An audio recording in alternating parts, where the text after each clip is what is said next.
Assalamualaikum warahmatullahi wabarakatuh.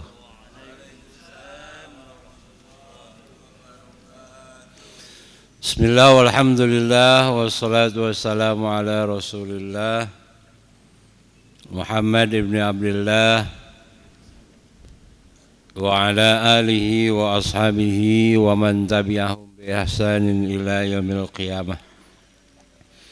Asyhadu an la ilaha illallah wahdahu la syarikalah wa asyhadu anna Muhammadan abduhu wa rasuluh la nabiyya ba'dah.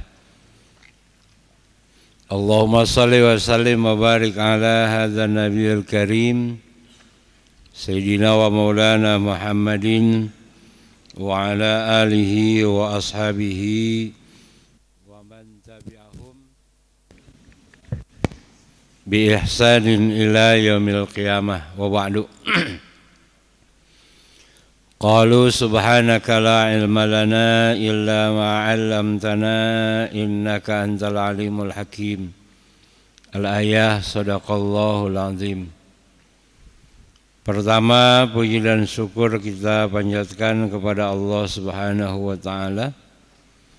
Shalawat teriring salam semoga senantiasa terlimpah curahkan kepada Nabi kita Nabi Muhammad sallallahu alaihi wasallam. Alhamdulillah atas qudrah irada Allah Subhanahu wa taala, kembali kita semuanya bisa hadir di masjid yang kita cintai ini dalam rangka pengajian rutin mingguan yang selalu kita laksanakan. Dan ini adalah minggu yang pertama, malam Kamis. Mudah-mudahan apa yang kita lakukan senantiasa diterima oleh Allah Subhanahu wa taala dan dijadikan sebagai bekal kita untuk kembali kepada Allah Subhanahu wa taala. Amin ya Allah ya Rabbal alamin. Para jamaah yang dimuliakan oleh Allah,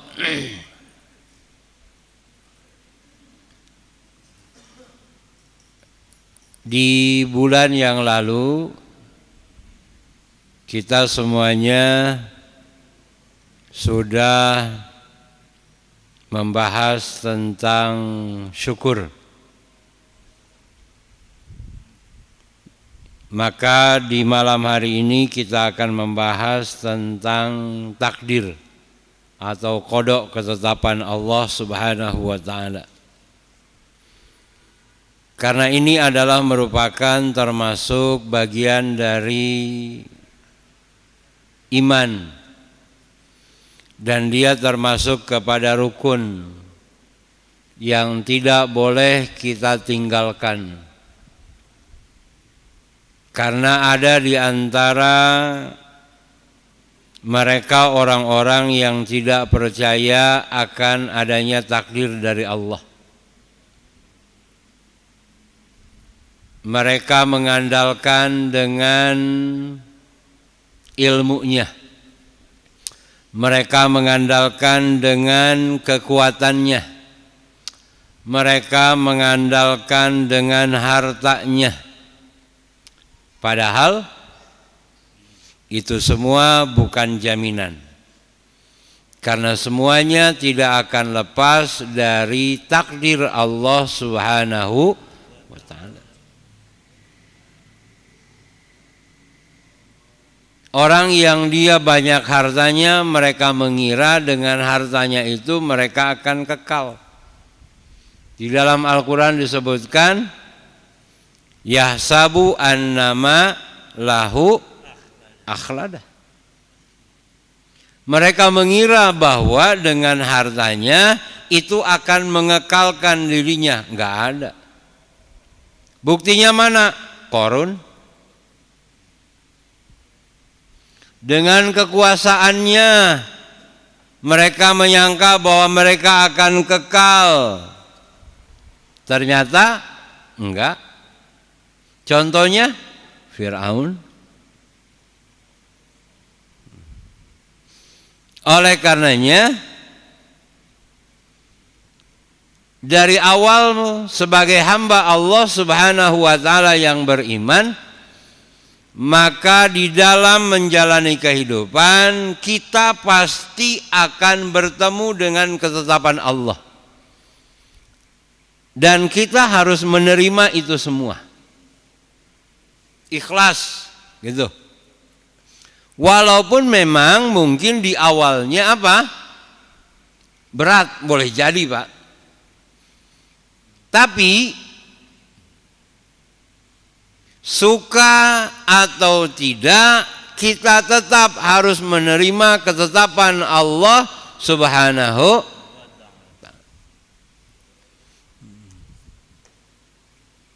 Kadang-kadang kan kita suka ngomong, misalkan kalau ada orang yang dia meninggal, atau di antara keluarga kita, atau mungkin orang yang sangat kita sayangi, orang yang sangat kita cintai, dia dipanggil. Kadang-kadang orang ngomongnya nggak logik, kenapa nggak saya aja? Suka ada yang begitu?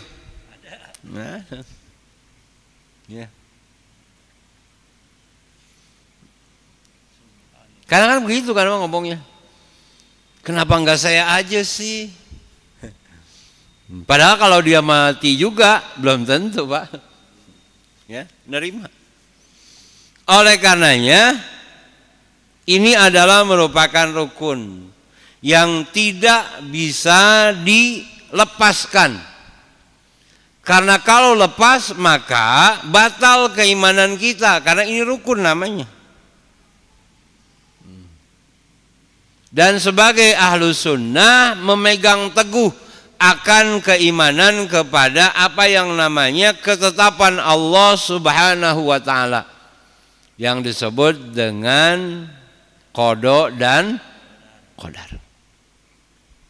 Sekarang kita bahas terlebih dahulu dari makna secara labdiahnya antara qada dan qadar. Qada artinya adalah ketetapan Allah. Qadar artinya adalah ukuran. Nah, ya, kadar. Bahasa Arabnya qadar. Kita biasa kemudian kalau disampaikan jadi apa? Kadar. Ukuran namanya. Kenapa? Karena dua kalimat ini tidak bisa dipisahkan.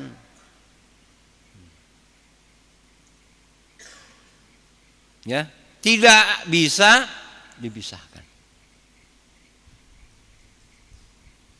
Allah Subhanahu wa taala dia akan menetapkan ketetapannya kepada hambanya, juga ada kaitannya dengan ukuran yang dilakukan oleh setiap manusia. Itu loh.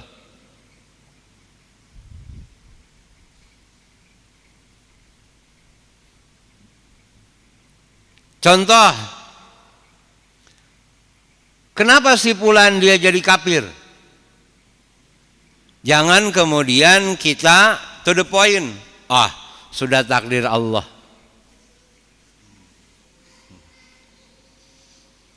Kan kadang-kadang gitu ya Pak ya.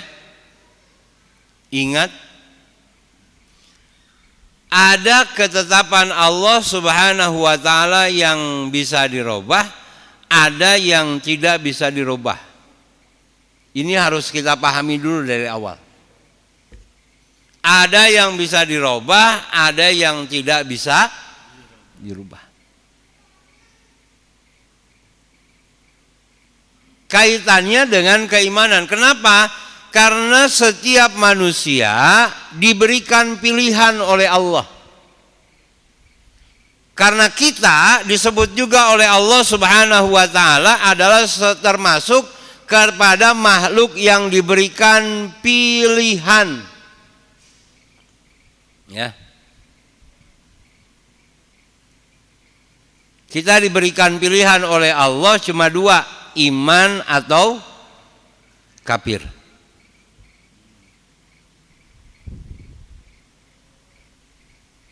Kemudian Allah juga sudah memberikan dua petunjuk. Wahadainahun najdain. Allah telah memberikan petunjuk. Ini jalan ke surga, ini jalan ke neraka. Tinggal gitu loh Pak.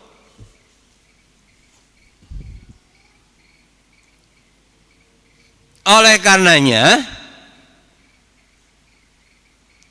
yang paling utama adalah menanamkan keyakinan terhadap ketetapan Allah itu. Walaupun sesuai dengan perjalanannya. Lama-lama kemudian kita akan menerima. Berat memang di awal Pak. Tapi kita belajar di dalam kehidupan ini untuk menerima segala apapun, karena ini adalah merupakan ketetapan Allah Subhanahu wa ta'ala. Kalau kita buka di dalam Al-Quran, ada di dalam surah Al-Ahzab, surah yang ke-33 ayat yang ke-38. Allah Subhanahu wa ta'ala berfirman, A'udzubillahi minasyaitonirrajim. Sunnatallahi fil ladzina khalau min qabl wa kana amrullahi qadaram maqdura. Allah Subhanahu wa ta'ala telah menetapkan yang demikian sebagai sunnah Allah atau ketetapan Allah pada nabi-nabi yang telah terdahulu, dan ketetapan Allah itu adalah suatu ketetapan yang pasti berlaku. Tuh Pak, berlaku dari awal ila yaumil kiamat. Kemudian dalil yang kedua adalah firman Allah di dalam surah Al-Qalam, surah Al-Qamar, surah yang ke-54 ayat yang ke-49. Allah Subhanahu wa ta'ala berfirman, Inna kulla syai'in khalaqnahu biqadar. Sesungguhnya Allah Subhanahu wa ta'ala telah menciptakan segala sesuatu ya menurut ukurannya.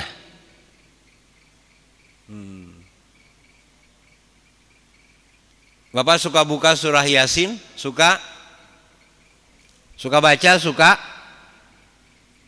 Ada kalimat qadar. Ya. Zalika taqdirul azizil alim. Ada kalimat itu ada? Ya.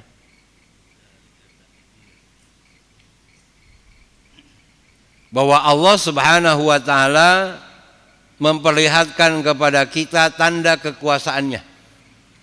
Wa ayatul lahumul lailu naslahu minhun nahar fa idzahum mudlimun wasyamsu tajri limustaqarril laha dzalika taqdirul azizil wal qamara qaddarnahu manazila hatta azakal urjunil qadim lasyamsu yambaghi laha an tudrikal qamar walal lailu sabiqun nahar wa kullun fi falakin. Karena semuanya kulun pipalakin maka aman. Betul nggak Pak? Siang malamnya tertib, cahaya mataharinya tertib, bulannya berbeda dengan kehidupan manusia. Kenapa amburadul? Kenapa Pak? Kenapa semrawut? Kenapa? Karena dia tidak berjalan sesuai dengan aturan Allah. Diperintahkan oleh Allah kemana Pak? Ke utara. Manusia malah kemana? Selatan. Kan gitu. Disuruh ke atas, dia malah tuh. Ya. Kayak di jalan raya kan Pak. Sennya ke kanan, beloknya kemana? Yang di belakangnya makan. Maka hancur udah. Semrawut Pak. Segitu ada lampu lalu lintasnya. Apalagi kalau nggak ada, Pak, udah. Ya.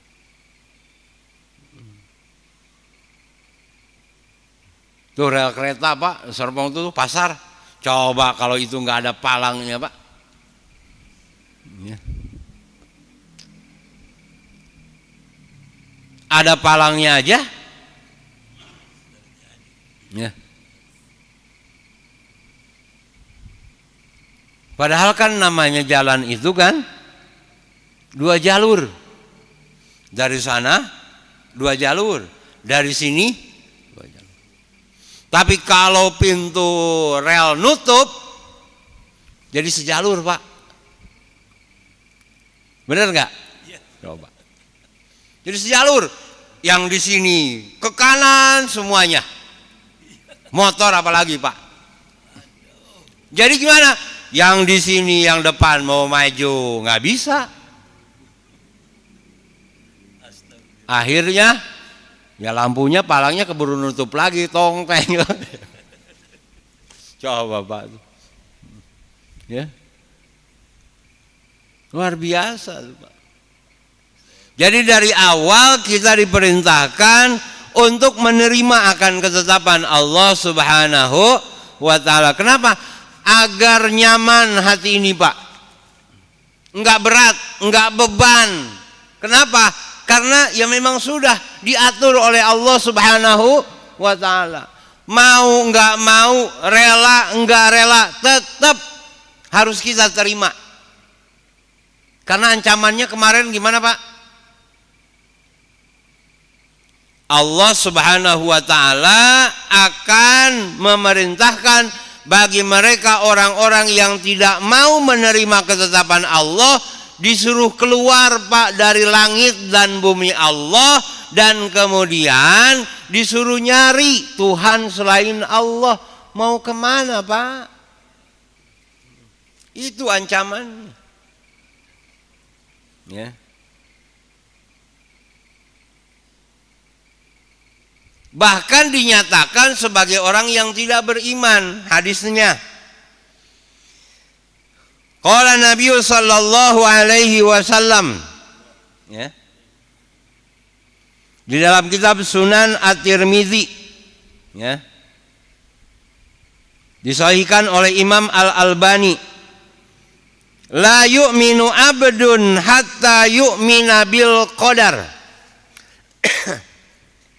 Tidaklah beriman seseorang hingga dia beriman kepada takdir, khairihi wa syarrihi, baik dan buruknya,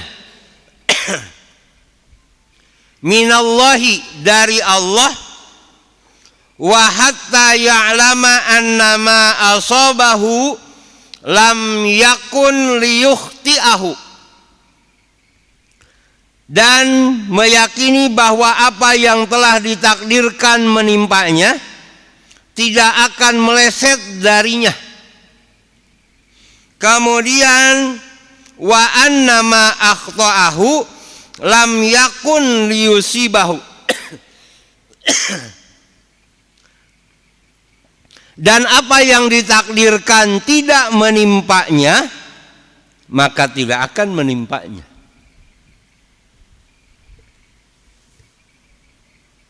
ma asaba mim musibatin illa biiznillah. Saya mau tanya, Pak, kalau ada anak muda, ini ada anak muda, Pak, anak muda ngetrek, nggak pakai helm, nggak pakai apa lagi, pelindung, safety, motornya rakitan, di apa namanya, di apa Pak Rijal, disuntik, ya gitu ya, ya dikorek, korek, ya. Yang harusnya 125 cc jadi berapa? Jadi 500 misalnya gitu. Cek Pak, nabrak tiang listrik, jegar gitu Pak, mati, ya, tuh. Atau mungkin dia beradu dengan mobil yang lain, kendaraan yang lain, motor dengan adu sama mobil. Kadang-kadang yang disalahin sama mobil Pak, gitu. Nah, pokoknya yang gedean lah. Kalau ada sepeda tabrakan sama motor, yang disalahin motor. Ya, kalau ada yang bawa motor tabrakan sama mobil, yang disalahin mobil Pak. Gitu, ya.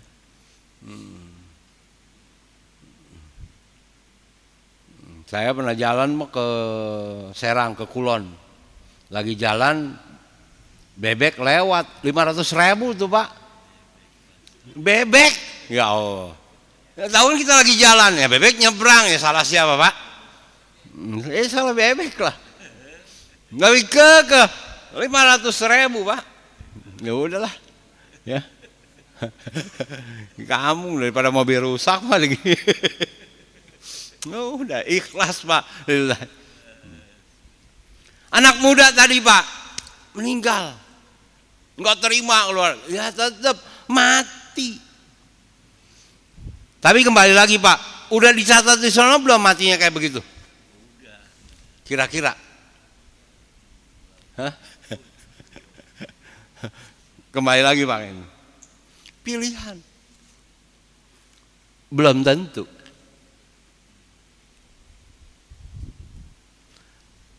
Yang harus kita pahami adalah bukan kejadiannya, tapi keputusan meninggalnya. Itu. Karena kalau yang namanya kematiannya itu pilihan. Ingat. Karena kata Nabi, ta'addadatil asbab wal mautu wahidun. Banyak sebab dan banyak pintu kematian. Tapi yang namanya mati cuma satu. Milik siapa? Allah Subhanahu. Nahnu nuhyi wa numit, kata Allah. Kami yang menghidupkan dan kami yang mewafatkan. Persoalan bagaimana orang itu mati, pilihan siapa?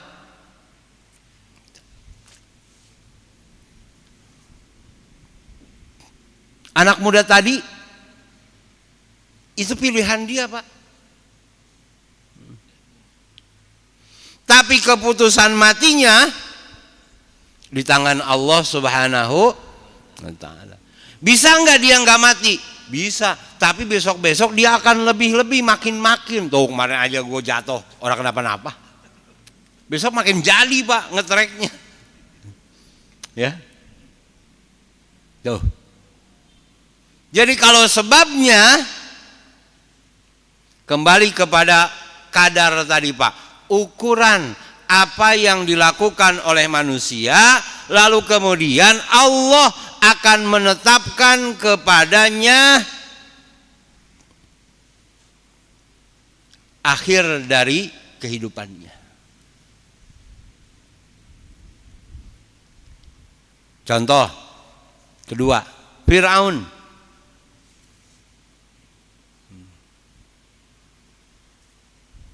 Berbagai macam bencana datang. Fir'aun mati enggak? Mati enggak Pak? Lihat di Al-Quran, dibaca di sejarah. Mati enggak? Mati. Bencana? Enggak.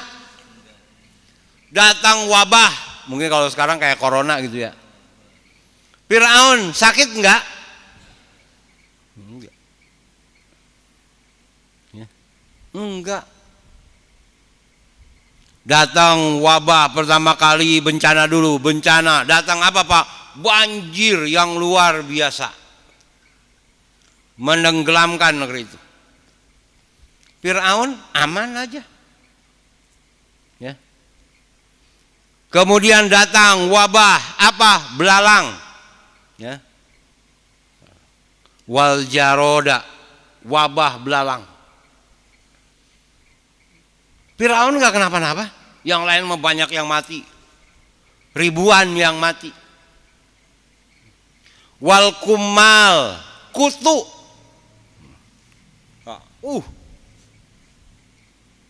banyak yang sakit, banyak yang mati. Fir'aun, kemudian apa lagi? Wadopadi, kodok. Di mana-mana Pak, buka pintu kodok. Buka mau makan, kodok Pak di meja.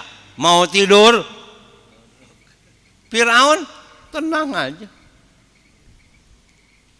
Bahkan yang paling parahnya apa? Banjir darah nanah. Karena sudah banyak apa Pak? Yang meninggal. Wabah luar biasa, lama tahunan. Fir'aun tetap sehat, bugar. Tapi hatinya tidak goyah. Tetap apa Pak? Ingkar kepada Allah Subhanahu wa ta'ala. Udah dinasehatin sama Musa, udah disentil sama Allah. Kan dengan berbagai macam datang bencana, musibah, itu kan teguran. Tapi dia tetap tidak beriman kepada Allah Subhanahu wa ta'ala dan tidak mau mengikuti Nabi Musa alaihi salatu, yang akhirnya apa Pak? Biarin, tunggu kata Allah. Tar besok pagi di lautan gua tenggelamin. Kan gitu Pak. Ya. Bahkan kemudian jasadnya, kalau yang lain mah hilang, kalau yang lain mah hancur, Fir'aun enggak. Janji Allah. Di dalam Al-Quran disebutkan, al-yauma nunajjika bibadanika. Hari ini kata Allah, aku selamatkan jasadmu wahai Fir'aun. Untuk apa diselamatkan oleh Allah Subhanahu wa ta'ala? Litakuna liman khalfaka ayah, agar menjadi cambuk, agar menjadi pelajaran bagi umat-umat yang datang di kemudian hari. Berarti buat siapa? Buat kita. Ya.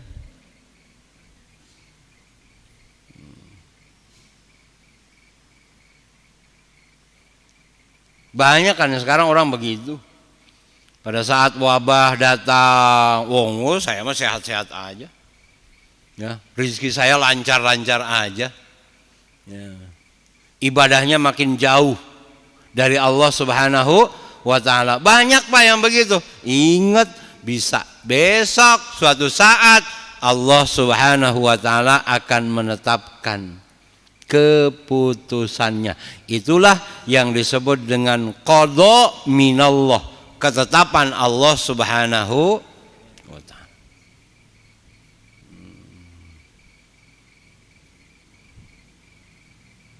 Maka ada tahapan-tahapan di dalam kita memahami akan takdir Allah. Tahapannya ada 4. Yang pertama tahapannya adalah al-ilmu. Ya. yaitu beriman bahwa Allah Subhanahu wa taala mengetahui segala sesuatu yang telah terjadi, sedang terjadi, dan yang akan terjadi.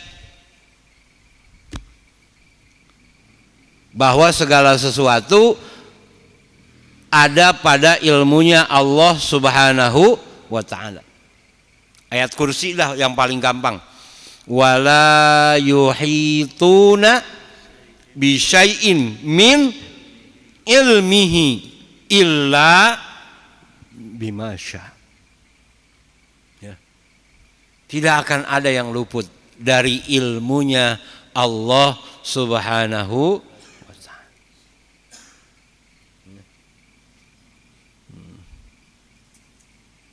Jangan kemudian punya anggapan begini, Pak, kalau kita sedekah diam-diam ntar nggak ketahuan. Kan ada siapa? Ada Allah. Ya.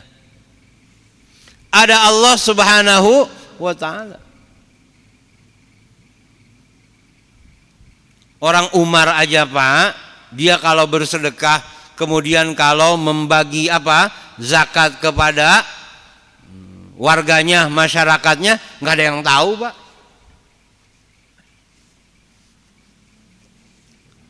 Ya, Umar khalifah, pemimpin.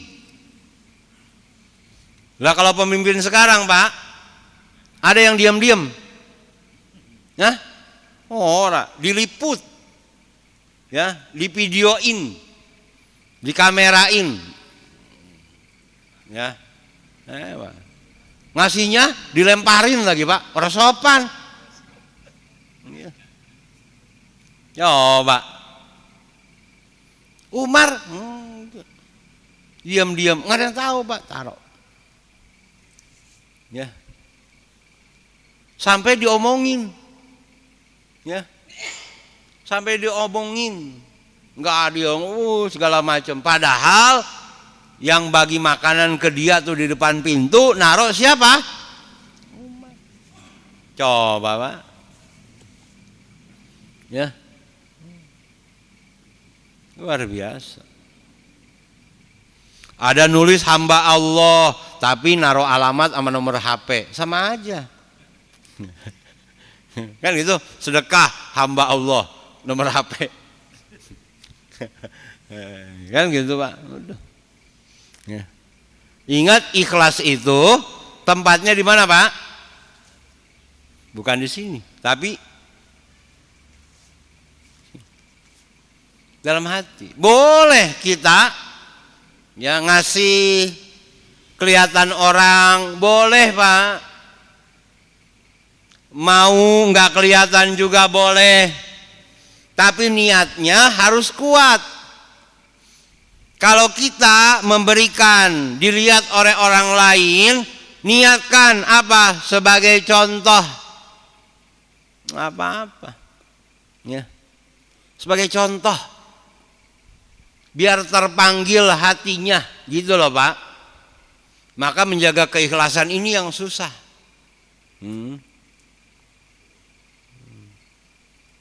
Boleh. Jumatan, keropak lewat, gitu, Pak. Ya. Siapa tahu gitu, Pak. Ada orang kaya yang kalau Jumatan nggak pernah lebih dari 2.000, misalnya, Pak, kalau ngasih. Udah itu ditutupin lagi pakai tangan kiri. Padahal kan ajarannya justru tangan kiri nggak boleh apa?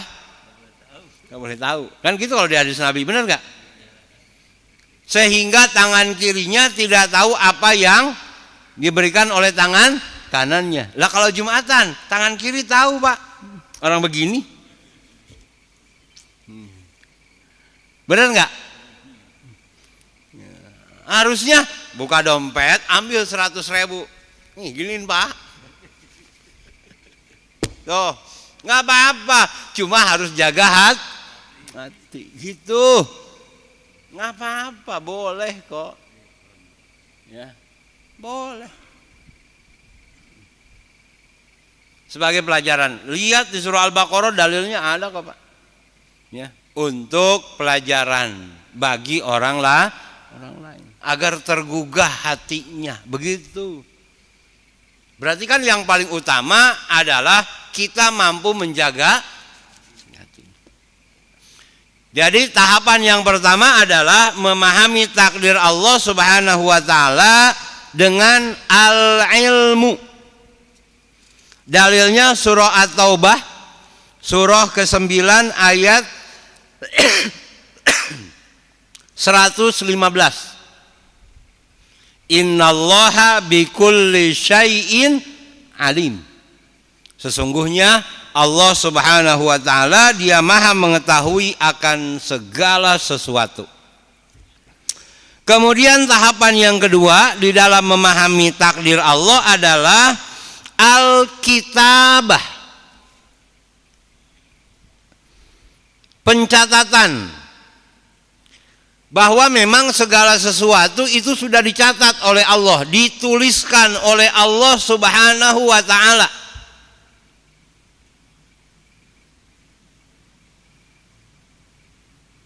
Dalilnya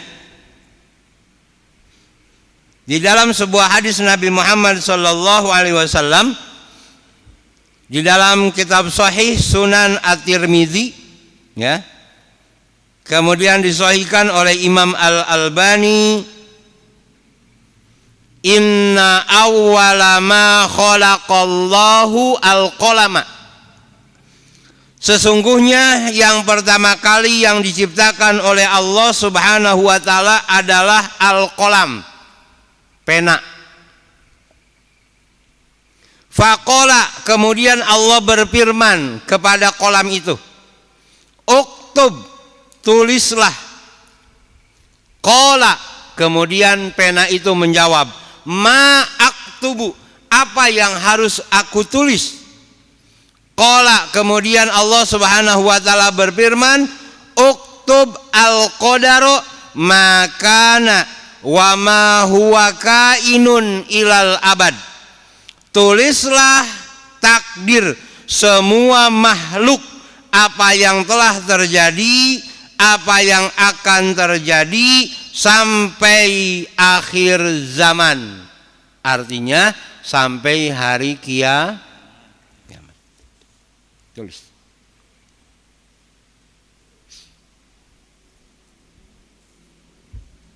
Makanya kan ketika kita ada di dalam rahim ibu kita usia 4 bulan, kemudian dimasukkan ruh.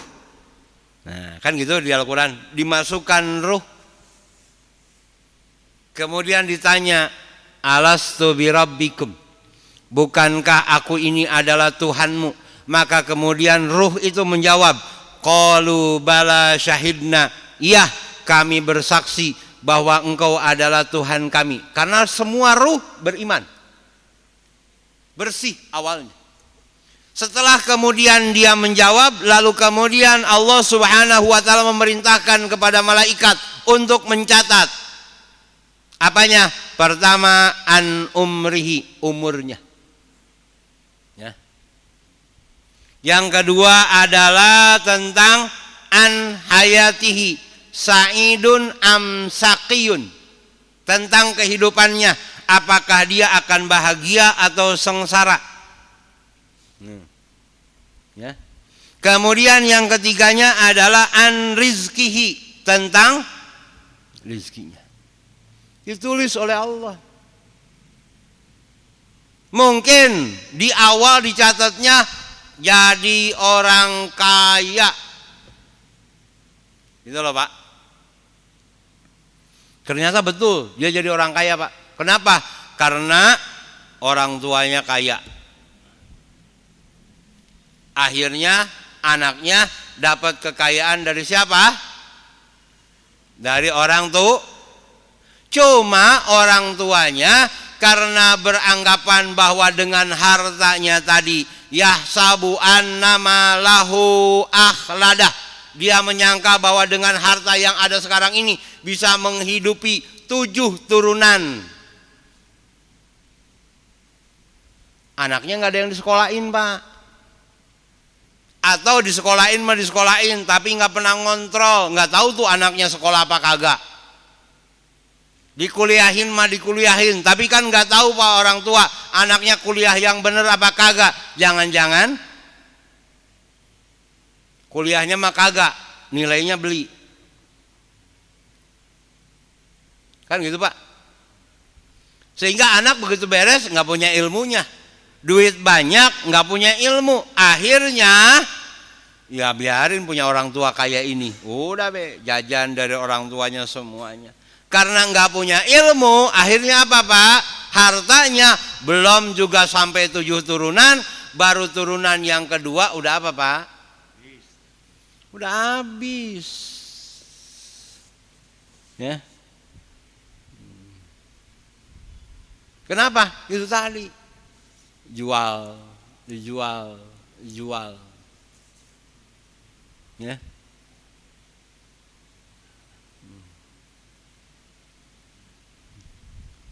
Karena kalau saya menyaksikan sendiri pak, ini mah betul. Tetangga saya dulu di kampung itu orang paling kaya di kampung saya pak. Tapi sayang anak keturunannya nggak ada yang disekolahin.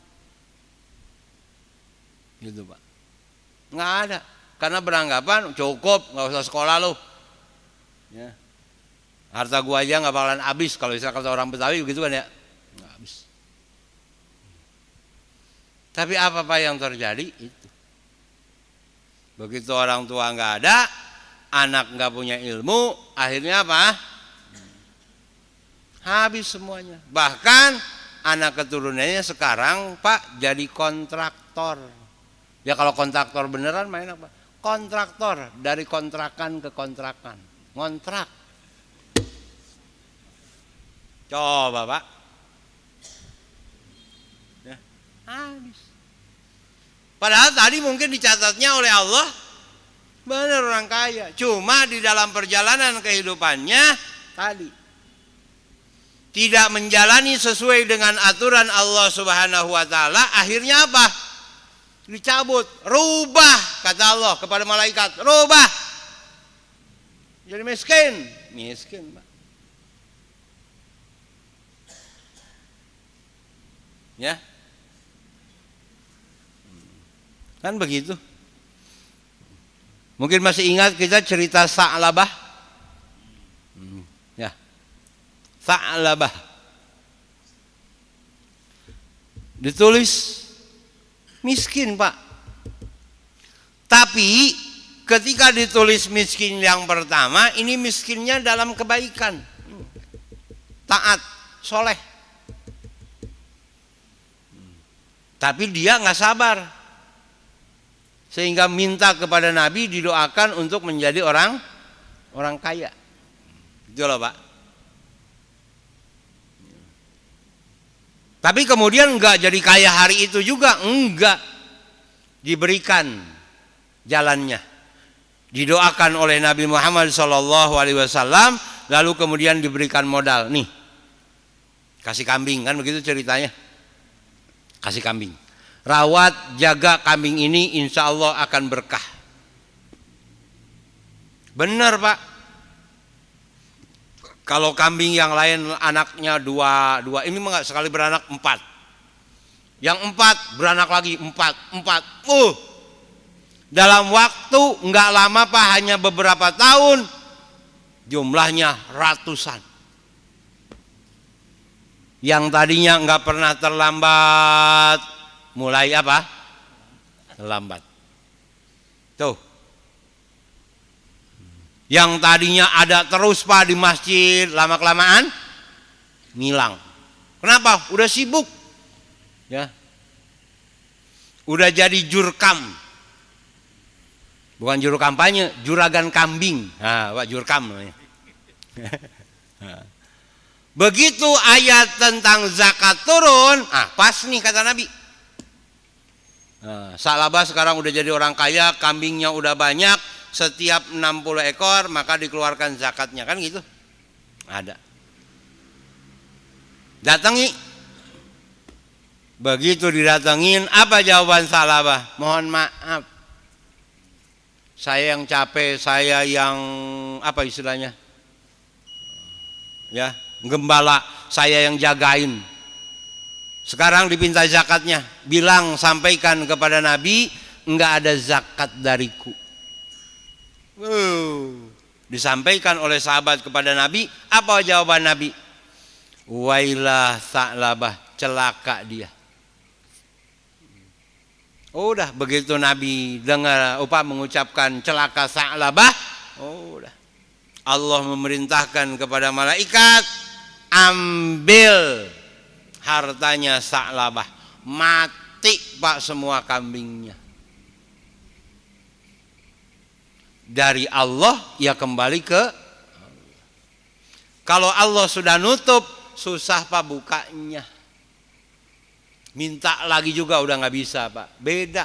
Makanya ketika miskinnya yang pertama Sa'labah dengan miskinnya yang kedua itu nilainya sudah berbeda. Ketika miskin pertama dia ikhlas karena Allah Subhanahu wa ta'ala. Tapi ketika dia jatuh miskin yang kedua, dia juga berada dalam kerugian. Susah ngobatinnya. Makanya istiqomah itu Pak, jaminannya adalah surga. Dua. Baru dua, ntar dua lagi, udah bel. Ya, jadi baru dua tahapannya. Yang pertama adalah dengan ilmu, yang kedua adalah al-kitabah. Catatan. Bahwa semuanya sudah dicatat oleh Allah Subhanahu wa ta'ala. Takdir Allah Subhanahu wa ta'ala. Demikian kurang lebihnya mohon maaf. Subhanakallahumma wa bihamdika asyhadu an la ilaha illa anta astaghfiruka wa atubu ilaihi. Assalamualaikum warahmatullahi wabarakatuh.